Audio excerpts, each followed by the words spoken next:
நம்ம சஷ்டிக்கு வித்தவுட் மேக்கப்ல பார்க்கலாமா? பக்கத்துல மாதாக்கள் திருவிழாக்கு நாங்க ரெடி ஆயிருந்தோம். சரி, குட்டி வந்துட்டு வீடியோ காமிச்சு 1 வீக் மேல ஆயிடுச்சுன்னு சொல்லிட்டு வீடியோ எடுக்கலாம் வந்தா. அவர் பாருங்களேன், அவர் பண்ற அட்ராசிட்டி பாருங்களேன், கத்தினே இருக்கான். போனை பார்த்து பார்த்து கத்துறான். எனக்கு புரியவே இல்லை ஏன் கத்துறான்னு.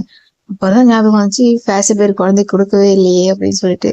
ஏன்னா அவரோட ஆயுதமே அதுதான். அது இருந்தாதான் அவர் அமைதியாவே இருப்பாரு. இப்போ ஒரு லாஸ்ட் 1 மந்த்தா வந்துட்டு தம்பி வந்துட்டு ஒரு புதுசா ஒரு விஷயத்தை கத்த வச்சிருக்கான். என்னன்னு கேட்டீங்கன்னா, எல்லாரும் முடியும் பிடிச்சி இழுக்கிறது. எப்படின்னா ரொம்ப டைட்டா பிடிச்சிருக்கான். முடிய மட்டும் இல்லை, கீழே ஒரு பெட்ஷீட்ஸோ இல்லை அவன் கையில எது கிடைக்குதோ சரி டைட்டா பிடிச்சிக்கிறான். கொண்டு போயிட்டு வாயில வைக்கிறான். இது வந்து ஒரு லாஸ்ட் 1 மந்த்தா இருந்துட்டே இருக்கு. எவ்வளவு டைட்டா பிடிச்சிட்டு இருக்கான்னு பாருங்களேன். நம்மளை கீழே இறக்கி விட்டுருவாங்க அப்படின்னு சொல்லிட்டு அவ்வளவு டைட்டா பிடிச்சிட்டு இருக்காங்க.